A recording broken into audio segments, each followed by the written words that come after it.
आइए साथियों, क्या आपने कभी इन पश्चिमी फिलोसफर को पढ़ा है?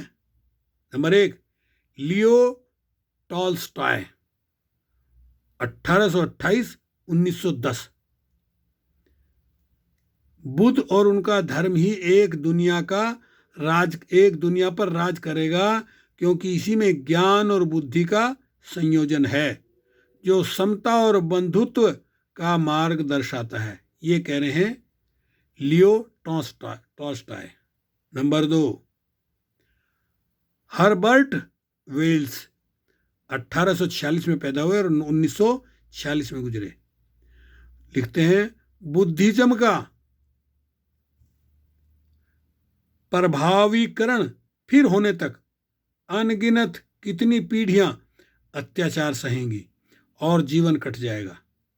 तभी एक दिन पूरी दुनिया बुद्ध और बौद्ध धर्म की ओर आकर्षित हो जाएगी। उसी दिन ही मानवता का असली विकास शुरू होगा और उसी दिन दुनिया आबाद होगी। परिणाम हो उस दिन को जब बुद्ध हंसेगा और दुनिया के सारे नकली भगवान उनके चरणों में दिखाई देंगे। तीसरे हैं अल्बर्ट आइंस्टीन, 1879 में पैदा हुए, 1955 में एक्सपायर हुए। वो कहते हैं, मैं समझता हूं कि बुद्ध ही ने अपनी बुद्धि और जागरूकता के माध्यम से वह किया जो दुनिया का कोई भी खुद को भगवान मानने वाले न कर सके। बोधिसत्व में ही वह शक्ति है जिससे शांति स्थापित हो सकती है, वरना सारे धर्मों में ऊंच नीच और काले गोरे का भेदभाव है। यीशु के गुरु भी भगवान बुद्ध थे। यीशु ने 13 साल तक कश्मीर में रहकर बुद्ध धर्म को सीखा और यूरोप में भगवान का पुत्र कहकर बुद्ध की बातें जन जन तक पहुंचाई। ये बात और है कि यूरोपियन अब इस बात से इनकार करते हैं, पर सत्य यही है। Number 4, हस्टन Smith, 1919। जिसने खुद पर विश्वास करना सिखाया है वो बौद्ध धर्म है, वरना कई लोग धर्म पंडितों और पत्थर की मूर्तियों पर अंधविश्वास कर अंधकार में भटकते रहे। इसलिए बौद्ध धर्म से सरल और शांति देने वाला दुनिया में बेहतर कोई धर्म ही नहीं है। जो भी दुनिया में है तो वो बुद्धिज्म है, जिसे लाइट ऑफ एशिया कहा जाता है। अगर हम अपना दिल और दिमाग इसके लिए खोलें तो उसमें हमारी ही भलाई होगी, वरना अंधकार में भटकते रह जाओगे, जैसे आज भी भारतीय अंधकार में भटक रहे हैं और बुद्ध का ज्ञान लेकर चाइना, जापान और यूरोप आगे बढ़ रहा है। देखिए, 5वें नंबर पे है माइकल नोस्ट्रेडम्स, पैदा हुए 1503 और एक्सपायर हुए 1566। कहते हैं, बौद्ध धर्म ही यूरोप में शासक धर्म बन जाता। खुद को बुद्ध के पुत्र कहलाने वाले यीशु, जो बुद्ध धर्म का ज्ञान लेकर यूरोप आए थे, उन्हें सूली पर न चढ़ाया जाता तो आशिया ही नहीं बल्कि यूरोप का हर प्रसिद्ध शहर बौद्ध धर्म की राजधानी बन जाता। पर बुद्ध का प्रभाव अभी खत्म नहीं हुआ। अब तक आधी दुनिया बौद्ध में हो गई है। नंबर 6, बर्ट रेंट रसेल, पैदा हुए 1872 में, एक्सपायर हुए, निर्माण हुआ उनका 1970 में। वो कहते हैं, मैंने बुद्ध और बुद्धिज्म को पढ़ा और जान लिया कि यह सारी दुनिया और सारी मानवता का धर्म बनने के लिए है। बुद्ध धर्म पूरे यूरोप में फैल जाएगा और यूरोप में बौद्ध को दुनिया के सामने लाने वाले बड़े विचारक सामने आएंगे। एक दिन ऐसा आएगा कि बुद्ध धर्म ही दुनिया का वास्तविक योजना का केंद्र होगा। नंबर 7, गेस्टा लोबेन, जन्म हुआ 1841 में, निर्वाण हुआ 1931 में। कहते हैं बुद्ध ही सुलह और सुधार की बात करता है। सुलह और सुधार ही के विश्वास की सराहना के लिए मैं दुनिया सभी लोगों को बौद्ध धर्म में आमंत्रित करता हूं। नंबर 8, बर्नार्ड शा, पैदा हुए 1856 को, एक्सपायर हुए, निर्वाण हुआ होगा 1950 को। कहते हैं सारी दुनिया एक दिन बुद्ध धर्म स्वीकार कर लेगी तो रूपक नाम से ही स्वीकार कर लेगी।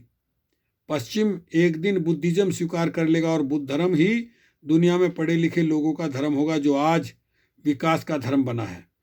बौद्ध धर्म दुनिया का पहला धर्म है जो व्यक्ति को विज्ञान सिखाता है, ना कि अंधविश्वास में रखकर मानवता को सरेआम घायल करता है। बौद्ध धर्म में नारी और नर एक समान है। बौद्ध धर्म में तो पशुओं तक को प्रेम से रखने की शिक्षा दी जाती है। नंबर 9, जोहान गीथ, जन्मे 1749 को और निर्वाण हुआ उनका 1832 को। कहते हैं हम सभी को अभी या बाद में बौद्ध धर्म स्वीकार करना ही होगा। यही दुनिया का असली धर्म है। मुझे कोई बुद्धिस्ट कहे तो मुझे बुरा नहीं लगेगा। मैं ये सही बात को स्वीकार करता हूं। देखिए, ओके, शुक्रिया साथियों। भारत के राष्ट्रपति, प्रधानमंत्री या जो भी अमीर लोग जब विदेशों में जाते हैं, अमेरिका में जाते हैं, यूरोप में जाते हैं, वहाँ जाकर कई कहते हैं हम बुद्ध की धरती से आए हैं, तो वहाँ के लोग उन्हें बड़ा सम्मान देते हैं। समझ रहे आप? मुझे याद है 1975 में मैं HML हिंदुस्तान मोनार्क लिमिटेड में जॉब करता था। वहाँ एक मित्र गुप्ता थे, उन्होंने कहा अरे सतपाल जी आप बुद्धिस्ट हो? मैंने हाँ। बोले तो आपको एक कहानी सुनाता हूँ, सच्ची घटना। क्या? बताइए। बोले मेरे एक मित्र हैं, उन्होंने एक दिन बताया कि भाई मुझे एक बार थाईलैंड जाने का मौका मिला। भारत के लोगों को थाईलैंड जाने के लिए वीज़ा लेने की ज़रूरत नहीं है, टिकट खरीदो और बैठो जहाज में। तो उसने कहा कि मेरे एक मित्र प्रोफेसर वो थाईलैंड गए तो उन्होंने हवाई जहाज़ से उतर के वहाँ से होटल बुक था उनका, वहाँ जाने के लिए टैक्सी पकड़ी और बैठ गए उसमें। जब वो चले जा रहे थे रास्ते में देखा ऐसे बड़े बड़े विशाल देखने वाले सुंदर बुद्ध विहार। उन्होंने कहा कि मुझसे रहा नहीं गया। मैंने कहा टैक्सी वाले को भाई मेरा सामान देखो यहाँ इस होटल में मेरा जाकर रख देना, मैं बाद में आऊँगा। बोले ठीक है जी। टैक्सी वाला चला गया सामान लेके। वो उतर करके एक बुद्ध विहार में गए तो वहाँ अंदर बहुत मधुर वाणी में वंदना हो रही थी। तो वहीं वो एक पार्क में स्टूल रखे हैं बैठने वाले, उन पर बैठ गए। थोड़ी देर के बाद वंदना खत्म हुई और लोग बाहर निकलने लगे। तो मैं तो पहले तो चारों तरफ देखता ही रह गया, इतना बहती इतना सुंदर बुद्ध विहार। जैसे वो बाहर आए और चलने के लिए हुए, मुझे देखा उन्होंने तो वो रुक गए। आपस में उन्होंने बात की और सब लोग खड़े हो गए लाइन लगा करके। एक उनमें जो था जानकार सा वो आया, उसको इंग्लिश आती थी। उसने अंग्रेजी में पूछा लगता है आप इंडियन हैं? तो मैंने कहा हाँ यहाँ मैं इंडियन हूँ। कि तो प्लीज़ आप या तो बैठे रहें या खड़े हो जाएं। तो खड़े हो गए। तो उन्होंने लाइन लगा दी लंबी, जो भी आदमी आता वही आकर के उसको यूं छूता और यूं नमन करके आगे बढ़ जाता। ऐसा करने लगे सबके सब। तो प्रोफेसर कहने लगा, उसने अंग्रेजी में पूछा भाई ये क्या, ऐसा क्यों कर रहे हो आप लोग? तो उसी आदमी ने जिससे कहा शुरू में कहा, उसने कहा कि आप भारत से आए हैं, बुद्ध भूमि से आए हैं जहाँ तथागत का जन्म हुआ। हम तो जाने में असमर्थ हैं, शायद नहीं जा सकेंगे, इसलिए आपका स्पर्श करके, आपको छू करके अपने आप को धन्य समझ रहे हैं कि हमने भारत भूमि से आए हुए उस व्यक्ति को छुआ, शायद हम भी भारत चले गए। ठीक है।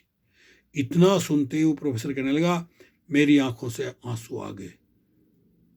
मैं तो रो पड़ा खुशी के मारे कि यार ये कैसे लोग हैं। एक ये हैं कि बुद्ध पैदा तो हुए भारत में लुम्बिनी में, और वहां लोग उनकी मूर्तियां तोड़ रहे हैं। और एक ये लोग हैं कि भारत के आदमी को इसलिए इतना सम्मान दे रहे हैं कि वो भारत भूमि से आए जहां बुद्ध पैदा हुए। देखिए मुझे घटना याद आ गई। ओके, शुक्रिया, धन्यवाद। ऐसी बहुत सारी घटनाएं मेरे पास है, मैं जानता हूँ।